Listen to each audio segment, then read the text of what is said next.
My parents gave me a whole set of Hans Christian Andersen storybooks when I was about 4 years old. They came in volumes. This is my volume of The Little Mermaid. It's very tattered and worn from lots of years of looking at it, and then, well, that was about 1963 or 64 when I first received them. My parents read them to me, my great-grandmother read them to me, and I was just in love with the stories. And they were photographs rather than paintings or pencil illustrations. I was fascinated by the fact that they actually had dolls, or in my mind they were actually puppets, because they were moving as my family read the stories to me, and I was just in love with each one of them. When I was really the very early years of working as a puppeteer, I committed to doing The Little Mermaid. I just felt it was a perfect vehicle for string marionettes. They could swim well, and it would just be a very exciting sort of staging. And I loved the story, and I set about to do my own adaptation in 1987, and premiered that in a theater that my wife and I operated at that time. And the show was received pretty well.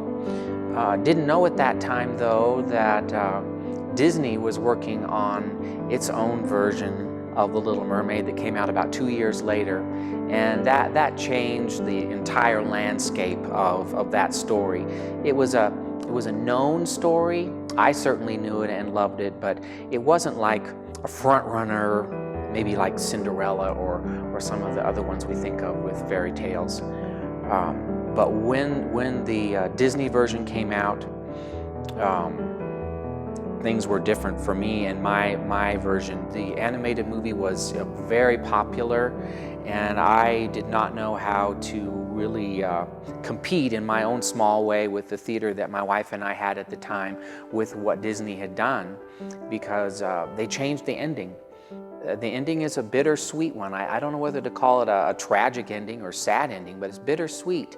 And what Disney did was they kind of just tied up all the loose ends in a nice little happily ever after, which worked very well for what they were trying to do, but it kind of jeopardized my version, and all of a sudden, you know, the Hans Christian Andersen original story was just kind of wiped off the slate. And so I put my marionettes and my play away for a number of years, not knowing if I would ever try to bring it back. Now that we have reestablished our theater here in Colorado Springs, I've been working on bringing back some of my early shows and readapting them as solo performances.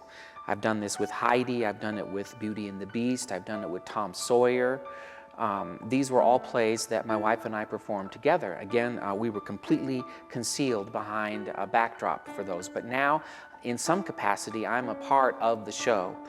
I didn't have an idea of how to redo The Little Mermaid until about a year and a half ago.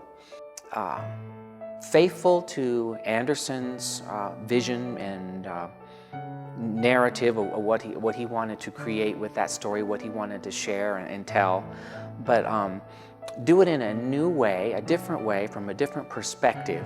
What came about was The Old Man and the Mermaid, and it is a faithful retelling of The Little Mermaid, but I'm coming at it from a different perspective. I have here the marionette of the prince, and he is a very important character in the story. The Little Mermaid rescues him in a shipwreck and brings him and places him up on dry land and saves his life. In the fairy tale, he doesn't know exactly the circumstances that surrounded his rescue. Well, I decided to become a part of the show by portraying the prince as a very old man. And he is given a privileged look back at the events surrounding his rescue and what really transpired, because he never knew that there was actually a mermaid involved in his rescue. He had the whole thing wrong all these years. The marionettes from my original production of The Little Mermaid have been in our museum for quite a few years now. We created an underwater looking scene, and it was nice to be able to share them with the people that would come and walk through the museum. But they've not been performing on the stage now since 1992. They've not shared the story of The Little Mermaid. So it was an exciting thing to take them out of the exhibit and think about what needed to happen to them to go back onto the stage as actors and actresses.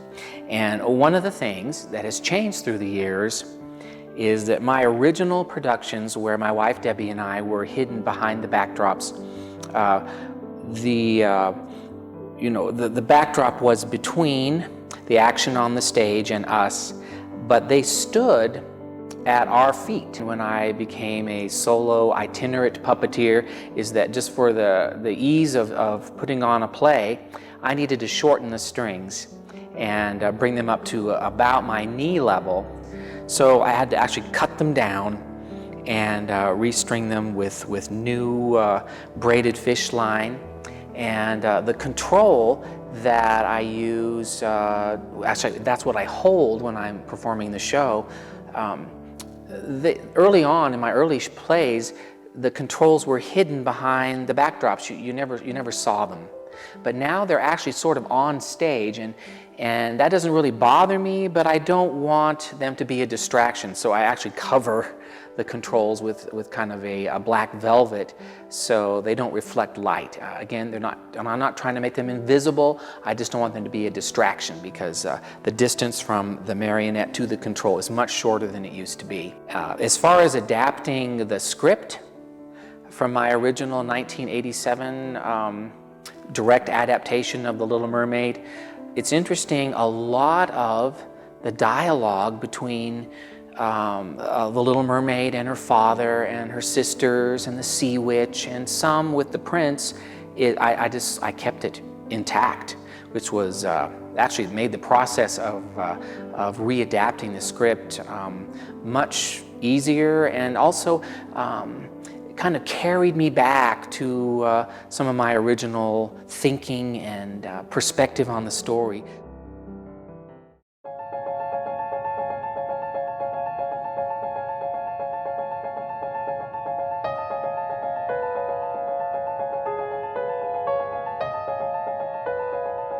I think by being able to look at this story from a new vantage point with this old embittered king, that we're all, the audience and myself, are going to see the story in a new way, in a special way, not a heavy way. It's going to have a lot of hope. It's a story about sacrifice. It's a story of true love and commitment, and it's an important story. You know, fairy tales tell us very important things in a simple, straightforward way. That's one of their values. Children respond to them.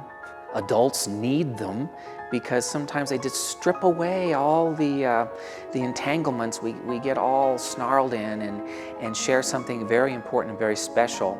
And this story has always been that to me. And I'm excited about having an opportunity to present it in an old, faithful way and in a brand new way.